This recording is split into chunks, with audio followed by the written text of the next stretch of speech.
Shalom Ubracha, mes chéris, ce Shabbat, Parashat Va'et Hanan.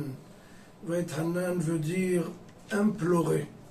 Moshe Rabbeinu est en train d'implorer Kadosh Baruch Hu pour qu'il lui donne la possibilité de rentrer, voir et rentrer vivre dans le pays d'Israël.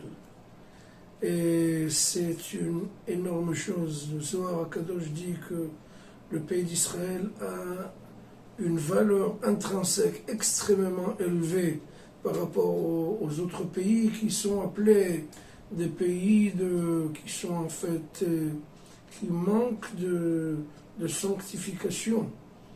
C'est des pays souillés. Et la terre d'Israël, c'est le palais royal, c'est la terre de Akadosh Baruch Hu, c'est la terre de ses enfants et de sa famille.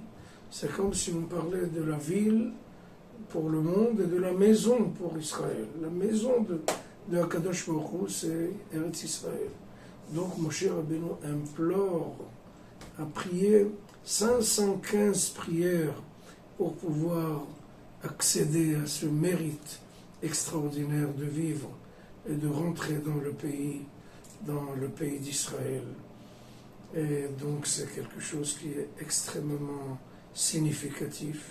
Parfois on s'habitue à vivre avec les goyim, mais on n'est pas chez nous. Comme on dit, on est bien chez le roi, mais on est mieux chez soi.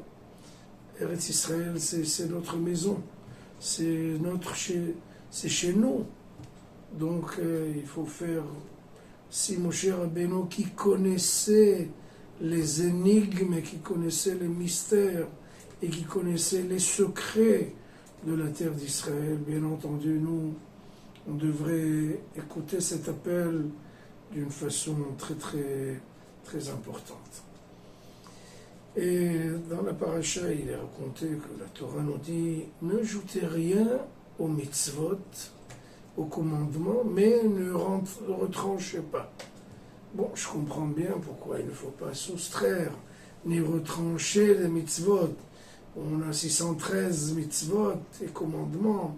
On ne va pas en laisser 600. Qu'est-ce qu'on fait des 13 qui restent? Donc il ne faut rien retrancher. Mais pourquoi ne pas ajouter? Pourquoi pas? Il y a une très belle fable qui raconte que quelqu'un avait un pauvre qui avait un voisin très riche. Et de temps en temps, il allait emprunter quelques petites choses. Et un jour, il voulait emprunter un tapis parce qu'il allait avoir des invités. Il rentre, il lui donne un très beau tapis perse. Il l'a mis, et quand il lui a rendu le tapis, il lui a rendu le tapis avec un petit tapis pour la douche, exactement assorti. Il lui apporte. Il lui dit, mais c'est quoi ça? Je vous ai donné un grand tapis, pas un petit. Il dit, écoutez, Baruch Hashem, votre tapis a accouché un petit tapis et je vous le donne aussi. Alors je dis, bon, ça paraît un peu bizarre, mais il a avalé cette gélule. La deuxième fois, un autre jour, il arrive, vous pouvez me donner, s'il vous plaît, une marmite. J'ai des invités, j'ai une belle marmite.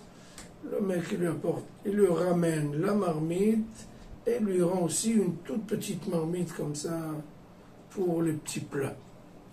C'est quoi ça? Il dit, bon, Baruch Hashem, votre marmite a accouché une petite marmite. Voilà, je vous la donne, c'est à vous.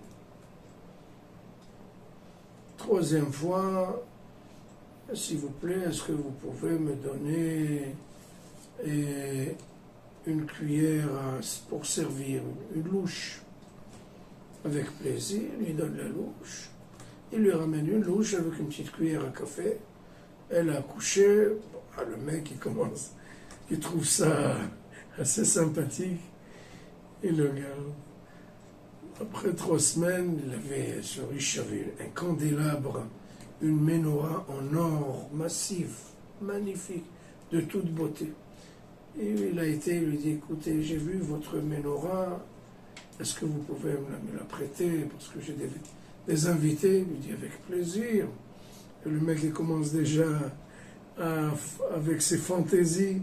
Bientôt il va me donner un petit Hanoukia en or massif, ça vaut la peine. Et lui donne le mec 2, 3, 4 semaines. Il lui rend pas sa menorah en or massif. Il a été le voir. Écoutez monsieur, je vous ai donné un très beau candélabre, il est où? Il dit, ah voilà, j'ai oublié de vous dire, il est décédé. Dites-moi, vous êtes un peu... il vous manque un boulon dans la tête. C'est quoi une menorah qui est décédée?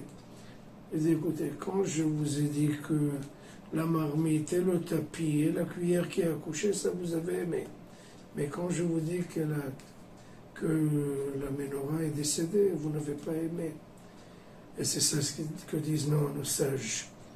Il ne faut pas ajouter, parce que quand on commence à ajouter, on peut aussi se permettre de retrancher. Donc laissons les choses comme elles sont, laissons la Torah dans sa grande splendeur, n'ajoutons rien, mais ne retranchons rien. Shabbat Shalom, Mevorach.